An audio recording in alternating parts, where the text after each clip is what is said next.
करवा चौथ की कहानी यानी इसकी व्रत कथा। करवा चौथ व्रत कथा स्थान अनुसार बदलती रहती है, तो अधिकतर स्थानों पे ये कहानी सुनी जाती है। एक साहूकार के 7 लड़के और 1 लड़की थी। सेठानी के सहित उसकी बहुओं और बेटी ने करवा चौथ का व्रत रखा। रात्रि को साहूकार के लड़के भोजन करने लगे तो उन्हें अपनी बहन से भोजन के लिए कहा। इस पर बहन ने उत्तर दिया, भाई अभी चांद नहीं निकला है, उसके निकलने पर अर्घ्य देकर भोजन करूंगी। बहन की बात सुनकर भाइयों के दिल पर आहत पहुंची कि हमारी एकलौती बहन भूखी कैसे रह पाएगी। इसी कारण भाइयों ने एक काम किया कि नगर से बाहर जाकर अग्नि जला दी और छलनी ले जाकर उसमें से प्रकाश दिखाते हुए उन्होंने बहन से कहा, बहन चांद निकल आया है, अर्घ्य देकर भोजन कर लो। यह सुन उनकी बहन ने अपनी भाभियों से कहा, आओ तुम भी चंद्रमा को जल देकर तुरंत भोजन कर लो। परंतु वे इस कांड को नहीं जानती थी।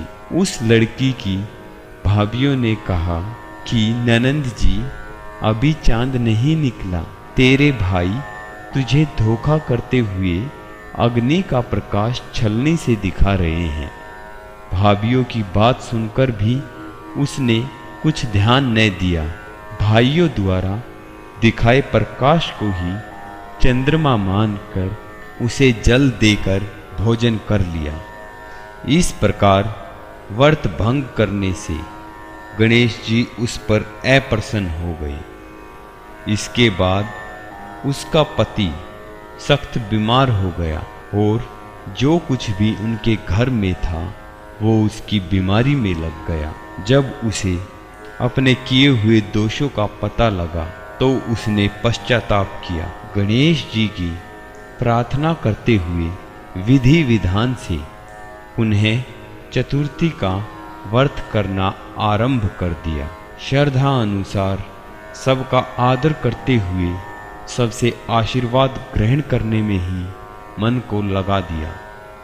इस प्रकार उसके श्रद्धा भक्ति सहित कर्म को देखकर भगवान गणेश उस पर प्रसन्न हो गए और उसके पति को जीवन दान देकर उसे आरोग्य करने के पश्चात धन संपत्ति से युक्त कर दिया। इस प्रकार जो कोई छल कपट को त्याग कर श्रद्धा भक्ति से चतुर्थी का व्रत करेंगे, वे सब प्रकार से सुखी होते हुए कलेशों से मुक्त हो जाएंगे। उनके पतियों की दीर्घ आयु हो जाएगी और घर में सुख शांति और धन धान्य की बरसात हो जाएगी।